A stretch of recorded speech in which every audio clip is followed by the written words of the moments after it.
ప్రేమగల తండ్రి, పరిశుద్ధమైన దేవ, నమ్మకమైన తండ్రి, ఒక ఉన్నతమైన ఘనమైన నామానికి హృదయపూర్వకంగా వందనాలు స్తోత్రాలు తండ్రి.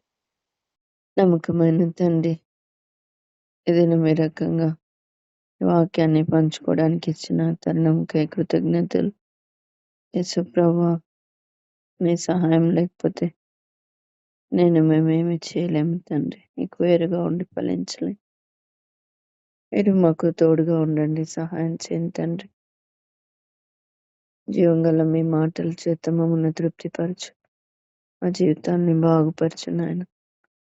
మేలు చేయమని బ్రతిమాలుకుంటూ మా తలంపులు అటు ఇటు చెదిరిపోకుండా, మేము ఏ మాటలు కూడా నష్టపోకుండా స్వరాన్ని సంపూర్ణంగా విని గ్రహించి లోబడినట్లు మీరు మాకు సహాయం చేయమని బ్రతిమాలుకుంటూ యేసయ్య ఘనమైన నామంలో ప్రార్థిస్తున్నాను తండ్రి, ఆమేన్. సామెతల గ్రంథము 8వ అధ్యాయము 17వ వచనము 21వ వచనం. 17వ వచనం ఏం చెప్తా ఉంది? నన్ను ప్రేమించు వారిని నేను ప్రేమించుచున్నాను, నన్ను జాగ్రత్తగా వెదకువారు నన్ను కనుగొందురు. ఇప్పుడు గమనించాల్సింది సంగతి ఏంటంటే, నన్ను ప్రేమించేవారు నేను ప్రేమిస్తూ. ఇంకొకటి 21, నన్ను ప్రేమించు వారిని ఆస్తికర్తలుగా చేదును, వారి నిధులను నింపుదును. కాబట్టి మన జీవితంలో విశ్వాసంతో జీవించాలి అని ఎన్నోసార్లు దేవుడు చెప్తా ఉంటాడు కదా. నీతిమంతులు విశ్వాసం వల్ల జీవించాలి, నరుని కష్టార్జితం వల్ల. సామెతల గ్రంథం 10వ అధ్యాయము 22, యెహోవా ఆశీర్వాదము ఐశ్వర్యం ఇచ్చును, నరుల కష్టము చేత ఆ ఆశీర్వాదము ఎక్కువ కాదు. నరుల కష్టము చేత ఆ ఆశీర్వాదము ఎక్కువ కాదు. యెహోవా ఆశీర్వాదము ఐశ్వర్యం ఇచ్చును. బాగా గమనించాల.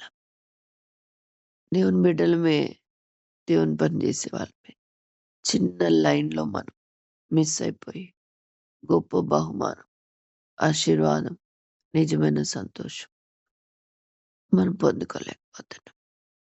ఏది ఐశ్వర్యాన్ని ఇస్తుంది? మన కష్టార్జితం కాదు, మన కష్టార్జితం కాదు.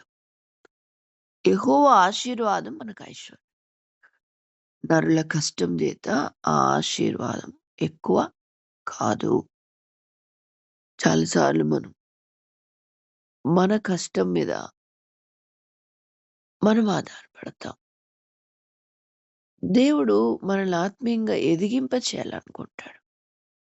ఆత్మీయంగా ఎదగడం అంటే ఏంటంటే మరెక్కువ మన కష్టం మీద ఆధారపడ్డం కాదు. దేవుణ్ణి నమ్మి, దేవుణ్ణి ప్రేమించి, దేవుణ్ణి ఆనుకొని, దేవుని దగ్గర ఆశీర్వాదం పొందుకొని తద్వారా ఐశ్వర్యం పొందు. మనము చూడండి, ఆ మాటల్ని చూస్తాం కదా కీర్తన గ్రంథంలో కూడా 127 కీర్తన 2వ వచనం, మీరు వేకువనే లేచి చాలా రాత్రి అయిన తర్వాత పండుకొనుచు కష్టార్జితమైన ఆహారం తినుచునుట ఏందట? కరెక్ట్ అంటున్నాడా? దేవుడి వాక్యం వ్యర్థం అంటున్నాడు. అయితే ఎట్లాగా ఇది తప్ప? పక్కనే తన ప్రియులు నిద్రించుచుండగా ఆయన వారికి ఇచ్చుచున్నాడు. తన ప్రియులు, ఆయనకు మనం ప్రియముగా ఉండడం, అది మనం నేర్చుకోవాలి. ఆయనను ప్రేమించడం మనం నేర్చుకోవాలి. అన్యులు ఏం చేస్తారు? ఏమి తిందుమా, ఏమి త్రాగుదుమా, ఏమి ధరిద్దుమా అని వారు అట్లాగ ప్రయాసపడతారు. అది ఆ మాట చూడు, చాలా స్పష్టంగా రాయబడింది. అన్యులు చేస్తారు అట్లాగా. వాళ్ళకి దేవుడు లేడు, వాళ్ళ కష్టార్జితమే వాళ్ళు, దాని ద్వారానే వాళ్ళు సంపాదించుకుంటారు, దాని మీదనే నమ్మిక పెట్టుకుంటారు, అట్లానే కొనసాగుతారు. మత్తయి సువార్త 6వ అధ్యాయం 31, కాబట్టి ఏమి తిందుమో, ఏమి తాగుదుమో, ఏమి ధరించుకొందుమో, అని చింతింపకుడి. అన్యజనులు వీటన్నిటి విషయమై విచారింతురు. అట్లాగ విచారించే వాళ్ళు ఎవరు? అన్యజనులు. నువ్వు కాదు అన్యజని. నువ్వు ఎవరు? నీ తండ్రి బిడ్డవు. సొత్తు ఈ సమస్తమైన సృష్టి ఈ వారసుడైన ఆయన కుమార్తె, ఆయన తోటి వారసురాలు. ఇంత ఐశ్వర్యం నీకు పెట్టుకొని నీ చింత ఏంది అసలు? సిల్లిగా అసలు నీ బాధ అది ఉండకూడదు, నీ భారం అది ఉండకూడదు. నేటి కాలంలో దేవుని బిడ్డలంగా అంత ఐశ్వర్యం కలిగి ఉన్న బీద వాళ్ళుగా బతుకుతున్నాము. కారణం ఏంటంటే విశ్వాసం లేని కారణం. అలాగున విశ్వాసం కలిగి మనం జీవించాలని దేవుడు కోరుతా ఉన్నాడు. ఇక్కడ చూడండి, కీర్తన గ్రంథం 127లో ఏమంటా ఉన్నాడు? యెహోవా ఇల్లు కట్టించని ఎడల దాని కట్టువారి ప్రయాసం వ్యర్థమే. యెహోవా పట్టణమును కాపాడని ఎడల దాని కాయువారు మేలుకొని ఉండుట వ్యర్థమే. ఎందుకు ఇక్కడ వ్యర్థం వ్యర్థం అంటే మానవుని ప్రయాస దేవుడు లేకుండా వ్యర్థం వ్యర్థం. ఇల్లు కట్టించని ఎడల చాలాసార్లు నేను దానికోసం పాకులాడిందని. నేను ఏదో ఆత్మీయమైన ఇల్లే అనుకోండి, నేను కట్టాలా. నేను ఏమనుకున్నాను, ఈ వ్యక్తి ఎక్కడెక్కడ పోతాడు, ఎంతోసేపు పట్టదు నాకు అవన్నీ చెక్ చేయడానికి కోసం. కానీ అవన్నీ నేను అలా ఫస్ట్లో ఆ టెన్షన్ బట్టి ఫస్ట్లో తట్టుకోలేని పరిస్థితుల్లో నేను అలా చేస్తా వచ్చిన. నేను కట్టాలనుకున్నా, అది కుదరదని దేవుడు వాక్యం. ఆయన కట్టించకపోతే నీ ప్రయాసంతో వ్యర్థమే. కాబట్టి దాన్ని వదిలేసిన. నా సొంత ప్రయత్నం, నా ప్రయాస నేను కట్టాలి వద్దు. నేను విశ్వాసంతో ఆయన పాదాల దగ్గర కూర్చో ప్రార్థనే చేస్తాం. వాగ్దానం ఇచ్చినావు కదా, అదే నాకు ఆస్తి, అదే నాకు ఆధారం. అదే పట్టుకొని ప్రార్థన. తలగా ఉంచుతానన్నావు, తలగా ఉంచుతానన్నావు, తలగా ఉంచుతానన్నావు, తలగా ఉంచు. ఎట్లా చేస్తావు నాకు తెలీదు. నేను నీకు లోబడి జీవిస్తా, నీ వాక్యానికి విధేయత చూపిస్తా. అలాగున మనము కట్టాల్సిన అవసరంలే. ఆ తర్వాత ఎంత శత్రువు ఆవేశం తొందర పెట్టేది. ఒకప్పుడు అట్లా చేసేదాన్ని. దానివల్ల అతను అట్లా మార్పు రాలే. దేవుడు నువ్వు కాదు, అది తప్పు పద్ధతి. దేవుడు మాట్లాడుతూ వచ్చినాడు. కాబట్టి ఇప్పుడు నువ్వేం ప్రయత్నం చేయొద్దు. దేవుడు చెప్తా ఉంటే వాడేం చేస్తున్నాడు, ఇన్ని తెలుసు అసలు చిటికలో అయిపోతుంది కదా, కష్టం చిటికలో అయిపోతుంది. అది చాలా ఈజీగా చెప్తాడు వాడు. అది రాంగ్ వేలో మనం వెళ్ళినప్పుడు దేవునికి దూరం అయిపోతాం. వ్యర్థం అంటున్నాడు కదా, అది మనం గుర్తుపట్టట్లే. మన సొంత ప్రయత్నం వద్దు. వ్యర్థం అంటున్నాడు అంటే దేవుడికి వేస్ట్ తిడుతున్నట్లు లెక్క. పర్లేదులే అని చెప్పట్లే. కట్టి సొంత జ్ఞానము గాని సొంత ప్రయత్నం గాని అన్ని పడే ప్రభు పాదాల దగ్గర విశ్వాసంతో కనిపెట్టు. దేవుడు కార్యం చేస్తాడు.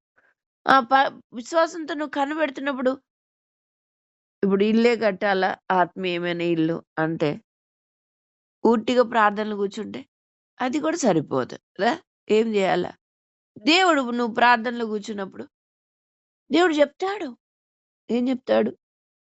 వాళ్ళని తిట్టు, వీళ్ళని తిట్టు, వాళ్ళని గర్దించు, వీళ్ళని గర్దించు చెప్పడమ్మా. పెందల కడనే లేచి గుణవతేను భార్య ఏం చేస్తుందంట, తన బిడ్డలకు ఆహారం సిద్ధపరుస్తుందంట. ఈ భౌతికమైన ఆహారం కంటే ముఖ్యమైనది ఆత్మీయమైన ఆహారం. మన కుటుంబం కొరకు మనం సిద్ధపరచాలి. అలాగే ప్రభు పాదాల దగ్గర తీసుకురా, ఆహారం పెట్టు సమృద్ధిగా ఆత్మీయమని. మనకి ఆహారం లేకపోతే మనం ఇతరులకి ఏం పెట్టగలం, మన పిల్లలకి ఏం పెట్టగలం? మనం ఎడారిలాగా ఉంటాం. ప్రభు పాదాల దగ్గర కనిపెడితే మనము నలిగిపోతాం, విరిగిపోతాం. ఆ శరీరావేశం అంటాం చూడు, కోపం అంటాం చూడు, చస్తుంది అది. ఆ శరీరము సిలువేయబడుతుంది, అప్పుడు చస్తాం. దేవుడిని మీరే గమనించింటారు. దేవునితో ఎక్కువ గడిపినప్పుడు ఆవేశం రాదు, కోపం రాదు. నేను అందుకే ఈ మధ్యలో మీకు ప్రేయర్ రిక్వెస్ట్ మిమ్మల్ని అడుగుతున్నా. దేనికంటే ఈ మధ్య కాలం నేను బలహీనమైనానండి. ఎందుకంటే కొన్ని పరిస్థితులకు వెంటనే రియాక్ట్ అవుతున్నాను. నాకు తేడా నేను గమనించగలుగుతున్నా. ఒకప్పుడు అట్లాగా అయ్యేదాన్ని కదా! దేవుని మీద ఆధారపడేదాన్ని. ఇందాక దిన చెప్తా ఉంది కదా సాక్ష్యం. ఎట్లాగా? అంటే అడుగడుగున ప్రభువు మీద ఆనుకోవడం. ఇది ఎందుకు జరుగుతా ఉంది? ప్రభు ఏంది ప్రభు ఇది? అలాగా ఆయనతో మాట్లాడుతూ అడుగులేస్తే దాన్ని కదా! ఈ మధ్య ఏంది నేను సొంతంగా రియాక్ట్ అవుతున్నానేంటి? కాబట్టి నేను ఏమైనాను? బలహీనపడినాను. ఆ సంగతి మనమే గుర్తించాలి. ఎవరో గుర్తించలేరు. మీరెవరు గుర్తించలేరు నా బలహీనతను.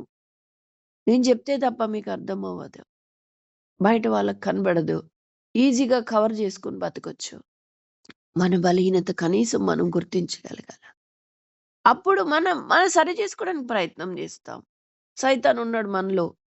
లేకపోతే నలిగిపోవట్లేదు ఈ శరీరం ఎక్కువ చేస్తున్న ఓవర్ యాక్షన్. అది నలిగిపోవాల. నోరు మూసుకొని పడి ఉండాలి ఆ శరీరం. ఆ సొంత ప్రయత్నం అనేది సావాల. అప్పుడు మనం దేవుని యొక్క స్వారూప్యంలోనికి వస్తాం. ఇది నేర్చుకుంటుంటామమ్మా. దినదినం నేర్చుకుంటా ఉంటాం. ఇప్పుడు దీన అంటుంది ఏమని అంటే, పొరుగు వారిది ఏది ఆశించొద్దు. నేర్చుకున్నాను మొత్తము చెప్పగలదా? లేదు కదా! నేర్చుకుంటూ ఉంది అని చెప్పగలం. ఇంకా బోలెడు సంగతులున్నాయి. ఇంకా చాలా ఆశించకూడని సంగతులు. ఇంకా తను నేర్చుకోవాల్సిన సంగతులు అనేకమున్నాయి. నేర్చుకుంటూ ఉంది. ఇప్పుడు నా స్థితి నేనేంది? నేను కూడా నేర్చుకునేసినాను అని చెప్పలేను. నేను కూడా ఇంకా ఎక్కడో ఏదో ఎవరిదో ఆశిస్తుంటాను. అది ప్రభువు చూపించినప్పుడు చంపుకో, నరికేయ్ నేర్పిస్తూ ఉంటాడు. నానాటికి మనము బలాభివృద్ధి పొందుతూ పోవాలి. ఎవరట్లా బలాభివృద్ధి పొందుతారు అనంటే 84వ కీర్తన. ఎవరమ్మా? యాత్ర చేసే మార్గాలు వారికి ప్రియమంటమ్మా. అది దేవుడు ఈ దినాన మనతో మాట్లాడాలని కోరుతా. 7లో చూస్తే వారు నానాటికి బలాభివృద్ధినంతో ప్రయాణం చేస్తారంట. ఎవరు? ఎలాంటి వారు? అంటే ఒక మాట చూస్తే 5వ వచనం. నీ వలన బలమునందు మనుషులు ధన్యులు. చూడండమ్మా. నీ వలన బలము. నీ వలన బలం. అంటే దేవుని వల్ల. ఆయన సన్నిధిలో ఉండడం వల్ల బలం. నీ సొంత జ్ఞానం వల్ల బలం కానే యాత్ర చేయు మార్గములు వారికి అతి ప్రియం. యాత్ర చేసే మార్గాలు. అంటే ఈ ఆత్మీయ యాత్రలో వెళ్తున్నటువంటి మార్గాలు వాళ్ళకి అతి ప్రియంగా పెట్టుకుంటారంట. అదే సామెతల్లో చదివింది. నన్ను ప్రేమించే వారిని నేను ఆస్తికర్తలుగా చేస్తా. నన్ను ప్రేమించేవారిని నేను ప్రేమిస్తాను. నిజంగా దేవుణ్ణి గన మనం ప్రేమిస్తే ఏం జరుగుతుందో తెలుసా? అది కూడా తెలుసు కదా మనకి. రోమా 8 ఎంత 28 కదా! తన్ను ప్రేమించే వారికి మేలు కలుగుటకే ఆయన సమస్తము సమకూడే జరిగిస్తాడు. ఫస్ట్ పాయింట్ ఆయన ప్రేమిస్తున్నాం. ఇక్కడే తప్పిపోతున్నాం. నిజంగా ప్రేమిస్తే అన్ని మనకు మేలుకరంగా సమకూర్చబడి జరిగిస్తాడు. ప్రేమిస్తున్నామంటే ఏంటి? మళ్ళీ యోహాను సువార్త 14వ అధ్యాయం 15వ వచనం ఏమనుంది? ఆయన ప్రేమించేవారు ఆయన ఆజ్ఞల్ని గైకొంటారు. 5 మీరు 15 మీరు నన్ను ప్రేమించిన ఎడల నా ఆజ్ఞల్ని గైకొందురు. సింపుల్. ఎవరికి వాళ్ళని పరీక్షించుకోవచ్చు. మీరు నన్ను ప్రేమించిన ఎడల నా ఆజ్ఞల్ని గైకొందురు. గైకొంటున్నామా? గైకొంటే ప్రేమిస్తున్నట్టు లెక్క. అంతేకాదు నేను ప్రేమిస్తున్నా అని బోళ్ళంతా ఆరాధన చేయడం వల్ల ప్రేమించినట్లు కాదు లెక్క. ఆయన ఆజ్ఞలు నువ్వు పాటిస్తుంటే నిజంగా నువ్వు ప్రేమిస్తే ఆజ్ఞలు పాటిస్తావు. ఎందుకు వ్యతిరేకంగా మాట్లాడుతావు? ఎందుకు వ్యతిరేకంగా ఆజ్ఞను తిరస్కరించి తిరుగుబాటుతనం ఎందుకు చేస్తావు? చేస్తున్నావు అంటే నువ్వు ప్రేమించట్లేదని అర్థం. ఎందుకు దేవుడు సామెతల గ్రంథంలో ఆ వాక్యం మొదటగా తీసినాడంటే ప్రేమించట్లే మనం. ఆస్తికర్తలకి ఎందుకు కాలేకపోతున్నామంటే ప్రేమించట్లే మనం. ఆయన ఎలాంటి వాడు? ఆయన ఐశ్వర్యవంతుడు. ఆయన దగ్గర నుంచి ఐశ్వర్యం పొందుకోవాలంటే ఆయన దగ్గర ఆశీర్వాదం కావాలి మనం. ఆయన దగ్గర ఆశీర్వాదం కావాలంటే ఆయన ప్రేమించాలి. ఇప్పుడు ఆయన ప్రేమించేవాడిని ఆయన ప్రేమిస్తాడట. వారిని ఆస్తికర్తలుగా చేస్తాడు. ఇది మనమేదో అన్యులంగా ఉన్నప్పుడు, శత్రువులుగా ఉన్నప్పుడు, పాపులుగా ఉన్నప్పుడు అప్పుడు ప్రేమించినాడు, రక్తం ఇచ్చినాడు, ప్రాణం ఇచ్చినాడు, కొన్నాడు, సొత్తుగా తీసుకున్నాడు. ఇప్పుడు మన పనేంటి? ఇంకా ఎప్పుడు ఆయన ప్రేమిస్తూనే ఉండాలా? మనము ప్రేమించడం నేర్చుకోవాలా. మొదట ఆయన నన్ను ప్రేమించినాడు, తిరిగి మనల్ని ప్రేమింప నేర్పిస్తున్నాడు. నేర్చుకో. ఎంత కాలం వన్ వే ట్రాఫికే. నువ్వు ఏ నేను లోబడుతున్నానా లేదా? అది ఇంపార్టెంట్. నిజంగా నువ్వు ప్రేమిస్తే ఇంతకాలం ప్రేమించిన ప్రభుకి నువ్వు లోబడి జీవిస్తావు. లోబడకుండా ఇంకా తిరుగుబాటు చేస్తున్నావు అంటే నువ్వు ప్రేమించట్లే, భ్రమపడుతున్నావు అంతే కదా. రోమా 8:28 నెరవేర్చబడాలంటే ఏం చేయాల? మనము ప్రేమించాలా. తన్ను ప్రేమించేవారికమ్మా ఇవన్నీ. తన్ను ప్రేమించేవారికి, దేవుని ప్రేమించేవారికి. ప్రేమిస్తున్నామా? చూడండి, అన్ని సమకూర్చబడి జరిగిస్తాడు. ఎంత ఆశ్చర్యం. ఇది అమ్మా మనం ఈ ఈ స్థానానికి మనం రావాలి. మనకు జరిగేవన్నీ ఆయన్ని మేలుకరంగా ఉండాలి అంటే ఆయన ప్రేమించగలగాలి. ఆయన ప్రేమించాలి. ప్రేమిస్తున్నామంటే లెక్కేంది? ఆయన ఆజ్ఞలు పాటిస్తాడు. ఎంత ఆశ్చర్యకరుడు తెలుసా? మనము నిద్రిస్తున్నా కూడా మనకు మేలైన రీతిలో అన్ని సమకూరుస్తాడమ్మా ఆయన. మనం ఉదయం లేచినప్పటి నుంచి రాత్రి వరకు కింద పడుతూ లేస్తాల్సిన అవసరమే లేదమ్మా. ఒకప్పుడు నేను ఆత్మీయ యాత్రలో, విశ్వాసంలో తక్కువ కొదవగా ప్రభు మీద నేను ఆనుకోలేని కారణం మొదట్లో నేను అట్లనే పొద్దున్న లేచినప్పటి నుంచి రాత్రి వరకు ప్రయాసపడుతూనే ఉన్నా. ఊడుకు లేస్తానేమో, ఒకవేళ 3 కాకపోతే, ఒకవేళ ఆత్మీయంగా నాకు ప్రార్థన జీవితం లేనప్పుడు ఒకవేళ లేస్తే 5 లేస్తానేమో. కొద్దిగా ప్రార్థన చేసుకొని తర్వాత పనులు చేసుకొని కాలేజీకి వెళ్ళి మళ్ళీ వచ్చి 9 గంటలకు 3:30కు అక్కడ బయలుదేరితే 5కో 6కో వస్తే మళ్ళీ రొటీన్ బిజీ లైఫ్. కానీ ప్రభులోనికి అంటే ఆత్మీయంగా ప్రభుకి సమీపం అయ్యే కొద్దీ నా కోసం ప్రయాసపడేది ఏం లేదు. పొద్దున్న లేచినప్పుడు లేదు. అప్పుడైతే ఆసారికి తలకాయ అంటే దండం పెట్టాలా? ఏమి లోబడి జీవించాలి. అన్యులు వాళ్ళు మరి అటెండెన్స్ కోసం ఆ పనికి మళ్ళీ పని చేస్తే నేను అది చేయాలా? అటెండర్లకు డబ్బులు ఇవ్వాలంట, లంచాలు ఇవ్వాలంట, వాళ్ళు అటెండెన్స్ చూసుకోవాలంట. వాళ్ళతో పాటు నేను కలిసిపోవాలా వద్దా? ప్రభువా, ఇదొక పోరాటం. అలాగ వ్యతిరేకిస్తే వ్యతిరేకత లేసిందే. ఇలాంటి పోరాటం పొద్దున్న లేచిన నుంచి భయంతో బతకాలి. కానీ ఇప్పుడైతే దేవునికి సమీపం, ఆయనకి లోబడతాను, వీటన్నిటి నుంచి నన్ను విడిపిస్తూ వచ్చు, స్వతంత్రాలుగా చేస్తూ వచ్చినాడు. ఇంకా ఎదగాల, ఇంకా నేర్చుకోవాలి సంగతి. ఆనాటికి అభివృద్ధి పొందుతాను. ఎప్పుడు తెలుసా? నీవు నిన్ను నిజంగా ఆయన ప్రేమిస్తే, ఆయన ప్రియంగా ఉంచుకుంటే తేలిక చేసేస్తాడమ్మా జీవితాన్ని. ఆయనకి ప్రేమిస్తే అంటే గుర్తుపెట్టుకోవాలి, ఆజ్ఞల్ని పాటిస్తే తేలిక చేసేస్తాడు. ఇప్పుడు ఎప్పుడైతే ఇతరులను ఆశించకుండా దేవుని మీద ఆధారపడతా వచ్చిందో, దేవునికి సమీపం అయితే వచ్చిందో, ఇప్పుడేమైంది? నడిచి వచ్చిందా? ఆస్తి రాలేదా? చెప్పండి. వాళ్ళత్త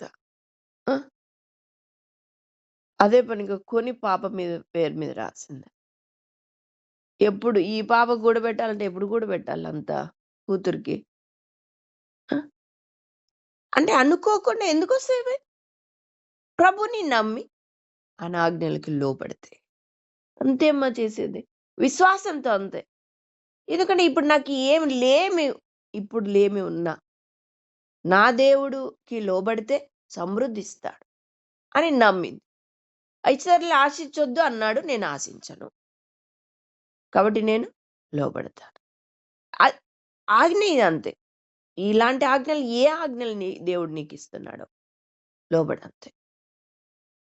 లోబడు, నమ్మిక మాత్రం ఉంచు. నాకు అదే సామెతలు చదివింది, నరుని కష్టం చేత అది అధికం కాదమ్మా. కాదు. ఒక చోట ఒక పరిచారకురాలు అనొచ్చు, ఆమె మార్తా జీవితం అన్నమాట. ఎంతో ఓర్పుగా అందరికీ వచ్చిన వాళ్ళకి అంత భోజనాలు పెట్టడం. పరిచారకులకు, సేవకులకి. ఆమె ఆత్మీయ జీవితం చూస్తే బాధ అనిపిస్తది. మందిరం పక్కన ఉన్నా కూడా ఎళ్ళదు. ఎందుకంటే పరిచర్య చేస్తున్నాను గదా! ఇది కూడా దేవుని పనే గదా! అనుకుంటుంది. అంటే తను ఒక ఒక మేలు కోరుతా ఉందన్నమాట. ఏందంటే సేవ చేయడం వల్ల వీళ్ళు నాకు ఫేవర్‌గా ఉండి, వీళ్ళు నా బిడ్డని ఉన్నతంగా ఉంచుతారు. అది ఆమె ఆశ. చాలా సులువుగా నాకర్థమైంది. దేవుడు చూపించినాడు. చాలా బాధేసింది కూడా. తన ఆత్మీయ జీవితాన్ని పోగొట్టేసుకుంది. నిజంగానే ఆమె సేవ చేసేదాన్ని బట్టి ఆళ్ళ కొడుకుని వాళ్ళు గూడా ఎంతో ఉన్నతంగా ఉంచినారు. అయితే ఆ దినాల్లో దేవుడు ఇదే వాక్యాన్ని అక్కకు గిఫ్ట్‌గా ఇచ్చేటట్టు చేసినాడు దేవుడు. యెహోవా ఆశీర్వాదం ఐశ్వర్యం ఇస్తది గానీ, నరుల కష్టం చేత అది ఎక్కువ కాదు. ఒకసారి అక్క వాళ్ళ తన దగ్గర ఉన్నా నేను. అయితే గిఫ్ట్ ఇద్దామని గిఫ్ట్ షాప్‌కెళ్తే ఈ వాక్యం ఉంది. చాలా చక్కగుంది. వుడెన్‌తో చేసినారు అంతా. ఆ మెటీరియల్ బావుంది. వాక్యం ఇది ఉంది. ఎందుకు ప్రభా ఇదే చూపిస్తున్నాడు. ఇదివ్వు, ఇదివ్వు అని. ఎవరికైనా వాక్యం ఇచ్చేటప్పుడు కూడా నేను ప్రేయర్‌ఫుల్‌గానే ఎళ్తా. ఏది పడితే అది నా ఇష్టం వచ్చింది గాదు. అక్కడ ప్రేరేపణ వచ్చింది అది తీసుకున్నా. అలాగా తీసుకొని అది ఇచ్చిన. ఆళ్ళకి అర్థం కాలే ఆ టైంలో. కొన్ని దినాలు గడిచినాయి. సంవత్సరమే గడిచింది. 2 సంవత్సరాలు కూడా గడిచుంటాయి. ఆ వాక్యం నెరవేర్చబడతా వచ్చింది. అది అర్థం చేసుకొని దాని ప్రకారం సరి చేసుకోవాల్సిన వాళ్ళు సరి చేసుకోలే. నేనెందుకు ఇచ్చిన తర్వాత వాళ్ళకి అర్థమైంది గానీ లోబడలే. కానీ వాళ్ళు నరుల కష్టమే అనుకుంటున్నారు. నిద్రాహారాలు లేకుండా గూడా అదే పనే జేస్తున్నారు వాళ్ళు. కానీ దేవుని సన్నిధిలో గడపడం గాని, తమను తాము పరీక్షించుకోవడం గాని, మందిరంకెళ్ళి ఏమీ లేదంత. అప్పుడు మొత్తం రివర్స్ అయిపోయింది. ఎంతకాలం మనుషులను సంతోషపెడతాం మనం. వాళ్ళు రివర్స్ అయిపోయినారు. ఇప్పుడు వారు రాట్లే వాళ్ళ ఇంటికి. ఒక విభేదం ఏర్పడింది. ఇప్పుడు పరిచర్య ఎక్కడ పోతావు? మనుషులు నమ్ముకుంటే ఎక్కడ పోతావు? ఏం లేదిప్పుడు. ఒక్కనాడు చెప్పినావు గదా ప్రభా! నిజమే. ఇది నాన్న. నరుల కష్టం చేత అది అధికమవ్వాలి. అలాగ వాళ్ళ పరిస్థితులు అర్థం చేసుకొని దేవుడు చెప్పిన సంగతులు చెప్తుండే. ఆ సమయానికి అర్థం గాదు. అనేక పరిస్థితులు గుండా ఎళ్లి వెంటనే ఆ వాక్కుకు లోబడి జీవిస్తే మేలు గదా! అట్లా జీవించరు. మళ్ళీ పడాల దెబ్బలు. ఆ నష్టం గుండా ఎళ్తేనే ఇప్పుడు అర్థమైతా ఉంది. కాముగా ఏం చేయలేని దుస్థితి. మన జీవితంలో అట్లా ఉండకూడదని దేవుడు కోరుతున్నాడు. నీ కష్టం గాదు, నీ ప్రయాస గాదు. విశ్వాసంతో బ్రతుకు, విశ్వాసంతో బ్రతుకు. ఇంకెన్ని ఎగ్జాంపుల్స్ మన జీవితంలో చూడాలి. మనం దేవునికి సమీపంగా ఉందాం. దేవుడు అడుగుపెట్టినప్పుడు అడుగుపెట్టాలి. మనం చాలా సార్లు అనుకుంటాం. ఏమనుకుంటామంటే దేవునితో గడపడంటే టైం వేస్ట్. అయ్యయ్యో! ఎంత మూర్ఖులమో! ఎంత మూర్ఖులమంటే అంత మూర్ఖులం. దేవునితో గడపడం టైం వేస్ట్ అండి. అంతకంటే మూర్ఖత్వం ఇంకొకటి ఉండదు. పర్సనల్‌గా దేవునితో గడిపినప్పుడే కొండలాంటి సమస్యలు చదును భూమి అయిపోతాయి. నువ్వు సరిగా ప్రభుతో ఆ రిలేషన్ నెమ్మది కలిగి నువ్వు ప్రార్థనలో లేవాలి. నా సమస్యలన్నీ తీర్చేసినాడు హమ్మయ్య అని లేవాలి. అప్పుడే ఏ సమస్య ఉండిండదు అన్నీ కూలిపోయుంటాయి. దేవుడు వాక్యం ద్వారా ఏం మాట్లాడుతున్నాడమ్మా? ఊరికే స్టోరీ చదువుతున్నారా మీరు వాక్యాలు? మాట్లాడట్లేదా మీకు? ఎందుకు మాట్లాడుతున్నప్పుడు ఎందుకు లోబడలేకపోతున్నారు? ఎందుకు భౌతిక సంబంధమైన వాటిని చూసి ఆయన ఆజ్ఞకి ఎందుకు పాటించలేకపోతున్నారు? పాటించి చూడు. ఆ భయము, ఆందోళన, తొందర ఎందుకు? దేవుడి కంటే జ్ఞానమా? దేవుడి కంటే దేవుడికేం తెల్దా? ఈ మార్గంలో ఎళ్తే నీకు బాధైతదని దేవునికి తెల్దా? ఆయన చెప్తున్నాడంటే లోబడు. నమ్ము. అప్పుడు పొందుకోగలుగుతావు. టోటల్‌గా దేవుడు ఈ దినం మనతో మాట్లాడేది. నీకన్నీ మేలుకరంగా సమకూర్చబడాలంటే ఎప్పుడు జరుగుతాయంటే, నువ్వు దేవుని ప్రేమించినప్పుడు. దేవుని ప్రేమించడం అంటే ఆయన ఆజ్ఞలు పాటించడం. నువ్వు ప్రేమించకుండా, ఆజ్ఞలు పాటించకుండా అంటే ప్రేమించకుండా ఉండి, నాకు ఈ వాక్యం ఉంది గదా! దీని ప్రకారం అన్నీ మేలు జరుగుతాయి. బుద్ధిహీనతది. వాక్యాలన్నీ నీవెట్టయితాయి? నువ్వు ఆజ్ఞలు పాటిస్తున్నా. దేవుని ప్రేమించు వారికి అక్కడ రాసున్నాడు. దేవుని ప్రేమించడం అంటే ఏంటి? ఆజ్ఞలు పాటిస్తేనే ప్రేమించినట్టు లెక్క. మాటి మాటికి ఆయన్ని తృణీకరిస్తూ, విసర్జిస్తూ, తిరుగుబాటు చేస్తూ, ఆయన మాటంటే లెక్క లేకుండా, నీ సొంత జ్ఞానంతో నీ ఇష్టానుసారంగా ఎళ్తే అది ప్రేమించినట్టు కాదు. ఈ వాక్యం నీకు కాదు. రోమా 8:28 నీకు కాదు. ప్రేమించు. అప్పుడు నీకు గాని, పిల్లలకు గాని అన్నీ సమకూర్చబడి మేలే జరిగిస్తాడు. ఇంకా ఏమన్ని సంగతులున్నాయి. 1 కొరింథీలో గదా! ఏమంటున్నాడు? దేవుడు తన్ను ప్రేమించు వారికి ఏవి సిద్ధపరిచినవి కంటికి కనపడలేదు, చెవికి వినపడలేదు, మనుష్య హృదయానికి గోచరం కాని సంగతులు కూడా నువ్వు గమనించగలుగుతావు. నీ కొరకు అక్కడే రాయబడుతుంది. ఎవరికంత అర్థమయ్యేది? 10వ వచనం, 2వ అధ్యాయం 10వ వచనం, 1 కొరింథీ. మనకైతే దేవుడు వాటిని తన ఆత్మ వలన బయలుపరిచి ఉన్నాడు. చూసారా? భౌతిక అంటే ప్రకృతి సంబంధమైనటువంటి ఆత్మకు అది బయలుపరచబడదు. ఆత్మీయమైన జీవితంలోనే మనం గుర్తించగలుగుతాం. అంటే కంటికి కనపడనివి, చెవికి వినపడని, హృదయానికి గోచరం కానివే నువ్వు చూడగలుగుతావు. ఎప్పుడమ్మా? ఎలాగా? విశ్వాసం ఉంటే చూడగలుగుతావమ్మా. అదే విశ్వాసం నీకు లేకపోతే అది చూడలేవు. అది చూడలేవు కాబట్టి ప్రయాసం. పొద్దున్న లేచినప్పటి నుంచి ప్రయాసే. నా ప్రభు నా కోసం ఇది దాచినాడు. నాకేం అవసరం లే. దేవుడు తాను చెప్పిన మార్గంలో నేను వెళ్ళడం ముఖ్యం. భలే చెప్పినారండి. ఇంత అవసరాలు పెట్టుకొని ఎప్పుడు చూసినా దేవుడు ఏంది అంటే ఇన్ని అవసరాలు పెట్టుకొని ఆయన రాజ్యమే నీతి వెతకాలంటే ఎట్టయితది? ఎట్టయితది? మీరు చెప్పేది తప్పు. కదా!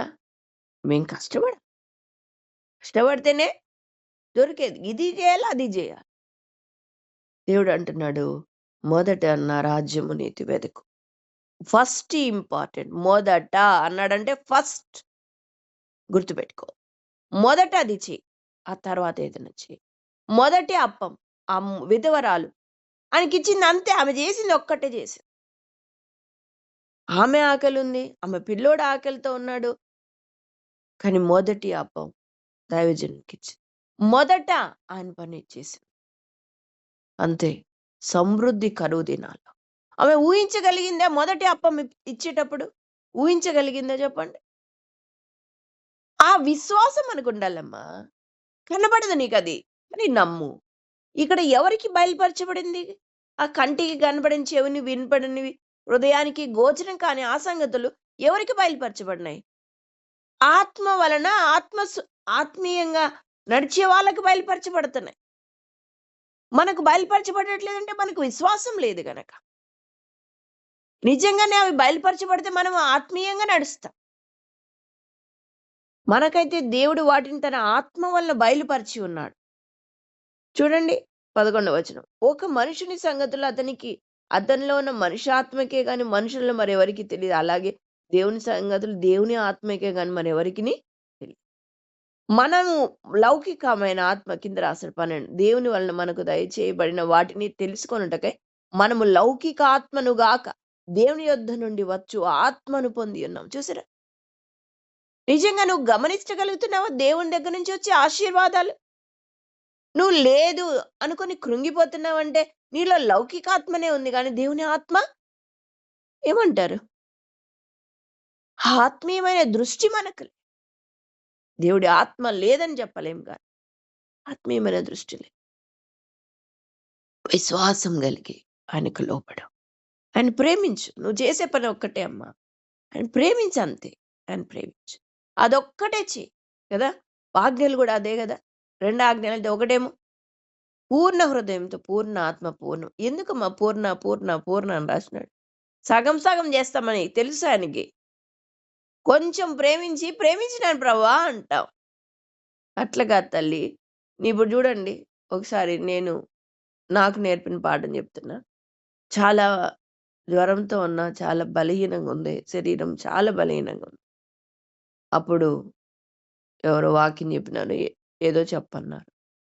అదే ప్రభా ఇంత చాలా వీక్గా ఉంది కదా, మరి రెస్ట్ తీసుకుంటాను, ఇప్పుడు పని ఉంది, దేవుని పని. ఏం చేయాలంటే దేవుడు అంటున్నాడు, నీ పూర్ణ బలముతో నీ దేవుని ప్రేమించంటే ఏమని అర్థం?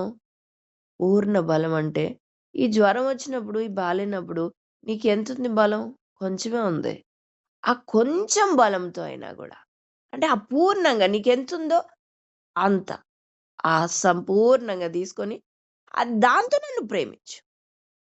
ప్రభా ఏం లేదయ్యా, చాలా బలహీనంగా ఉన్నాను, అది కొంచెమన్నా రెస్ట్ తీసుకుంటే నెమ్మది వస్తుంది. ఇంకేదో సాకులు చెప్తాం కదా. లేదు లేదు, ఆ పూర్ణ బలంతో, పూర్ణ ఆత్మతో, పూర్ణ మనసుతో నన్ను ప్రేమించంటే అది ఇంతది కూడా నువ్వు పూర్ణంగా తీసుకొని దాని ద్వారా నా పని చేయి. నన్ను ప్రేమించడం ఏంటో చూపించు. సరే ప్రభువా, ఈ కొంచెం బలంతో కూడా నేను నిన్ను ప్రేమిస్తాను. ఈ కొంచెం బలం నా కోసం, నా పనుల కోసం కాదు, కానీ నీ కొరకే ఈ కొంచెం శక్తి కూడా అని లేచి ఎప్పుడైతే ఆయన పని చేస్తాము, సమృద్ధి, అనారోగ్యం పోతుంది, ఆరోగ్యం వస్తుంది, పూర్ణ బలం వస్తుంది. ఇతరుల పనులు, మిగతా పనులు కూడా నువ్వు చేసుకోవాలి. మొదటి ఇచ్చి మాట్లాడు. ఈ కార్యాలు జరగకపోతే అప్పుడు అడుగు. మొదట ఆయన రాజ్యం నీతి వెదకు, మొదటి అప్పం ఆయనకి ఇవ్వు. ఇంకా తిమోతి మొదటి అధ్యాయం 2వ వచనం, అన్నిటికంటే ముఖ్యంగా మనుషులందరి కొరకు ఏం చేయాలి? ప్రార్థన చేయి. మొదటి స్థానం ఆయనకి ఇవ్వు. అది ప్రేమించినట్టు లెక్క. అప్పుడు ప్రభు నిన్ను ప్రేమిస్తాడు, నిన్ను ఆస్తికర్తలుగా చేస్తాడు. భౌతికమైన ఆస్తి అనే ఇస్తాడు, ఆత్మీయమైన ఆస్తి అనే, అన్ని రకాల ఆత్మ సంబంధం క్రీస్తు చేసినందు సకల ఆత్మీయ ఆశీర్వాదాలు అన్ని ఇచ్చేసినాడమ్మా, ఇచ్చేసినాడు. భౌతికంగా కూడా అబ్రహాముని మహారాజులాగా ఉంచినాడు. ఆ యొక్క దేశంలో వాళ్ళే వచ్చి చెప్పు, నువ్వు మా మధ్యలో మహారాజులాగా ఉన్నావు. బీద వాళ్ళకి ఏం చేయలే దేవుడు తన ప్రజల్ని. కాబట్టి మనం జ్ఞాపకం చేసుకుందాం, అన్ని ఆయన దగ్గర ఉన్నాయి. ఆయనకి లోబడదాం, ఆయన దగ్గర గడుపుదాం. విశ్వాసం అంతకంత అధికం చేసుకొని ప్రభువు కొరకు నీతిమంతులమైన మనం విశ్వాసంతో బ్రతుకుదాం. తద్వారా సంపూర్ణ ఆశీర్వాదాలు పొందుకొని ఒక సాక్షిగా ఈ లోకంలో మనం జీవిస్తాం. దేవుడి మాటలు మన కొరకే దీవించుగా. ఆమేన్. తండ్రి, జీవం కలిగిన ప్రభా, దయగల తండ్రి, మీ పొందాలు స్తోత్రం చెల్లించుకున్నాను ఈ సమయంలో ప్రభా. దేవా, నన్ను ప్రేమించి నేను ఏ స్థితిలో ఉండాలని నన్ను పాదాలను ఆశ్రయించడినప్పుడు తండ్రి, నా లోపాలు నాయన ఇక్కడ ఉన్నాయవన్నీ కూడా చూపిస్తూ వచ్చిన దాన్ని బట్టి నీకున్నారు. దయగల తండ్రి, జీవం కలిగిన మరి సంవత్సరాల బంధువులు మాట్లాడుతూ వచ్చిన తండ్రి, అయ్యా నన్ను ప్రేమించేవాడిని నేను ఆస్తిగా చేస్తానని చెప్పిన అందుని బట్టి నీకు వందనాలు చెల్లిస్తున్నాను దయగల తండ్రి.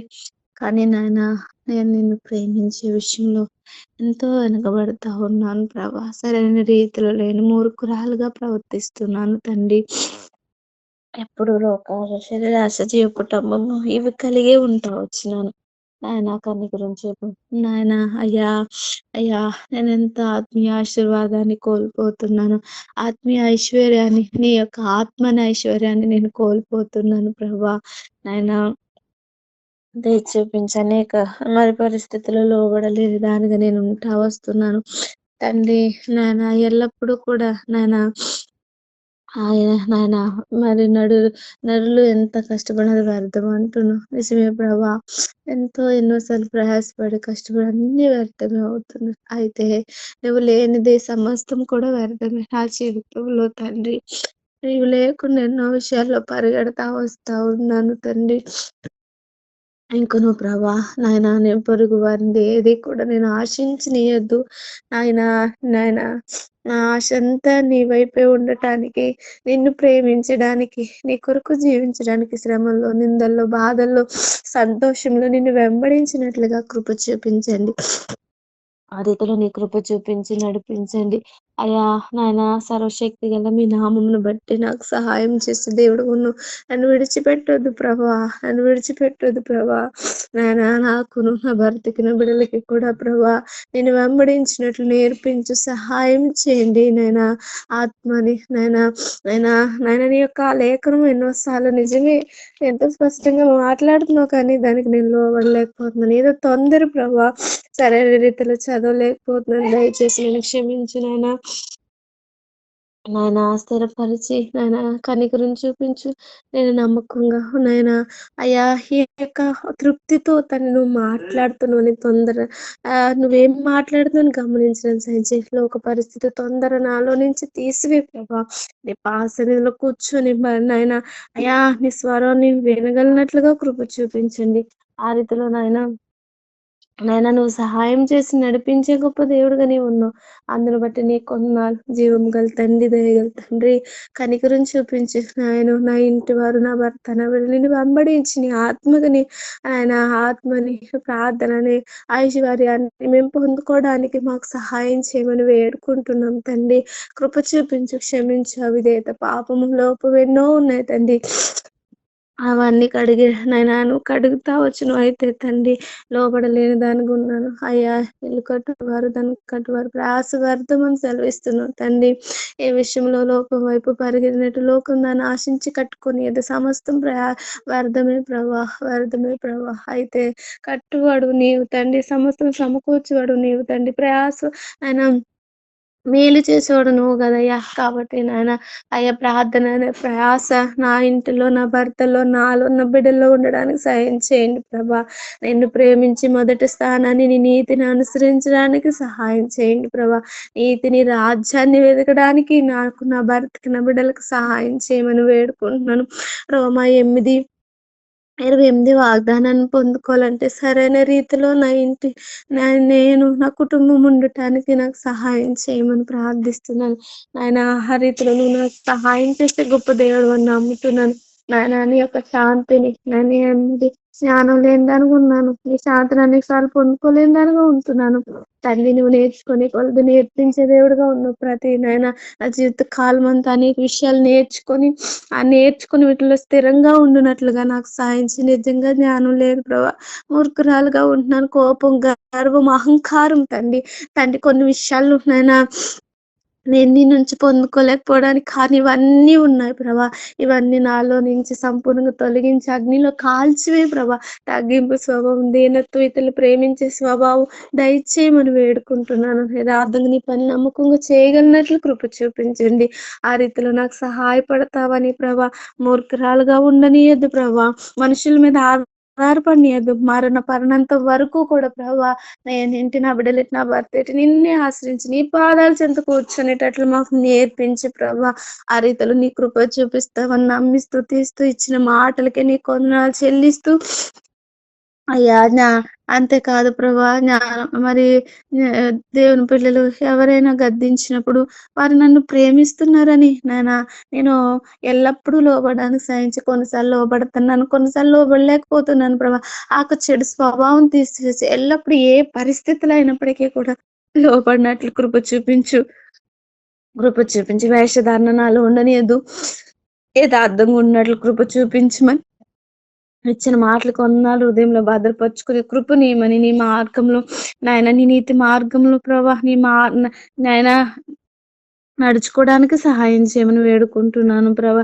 నిన్ను నిత్యం కనుక్కొని నీ పాదాలు చెంత ఉండినట్లు కృప చూపించమని, లోకంలో ఏది ఆశించకుండా నీ ప్రేమను మాత్రమే ఆశించి ప్రభా నీ ప్రేమని పొందుకొని తండ్రి ఆ ప్రేమలో నమ్మకంగా తండ్రి కుటుంబంతో సాగిపోయినట్లు దయచేయండి. ఆ రీతిలో సహాయం చేస్తూ సర్వశక్తుడు దేవాతి దేవుడు నమ్మి స్తుతిస్తూ నమ్మదైన మీ చేతులకి సమస్తాన్ని అప్పగించుకుంటూ నా ప్రభుడు రక్షకుడైన యేసుక్రీస్తు నామములో స్తుతించి ప్రార్థించి వేడుకుంటున్నాను తండ్రి.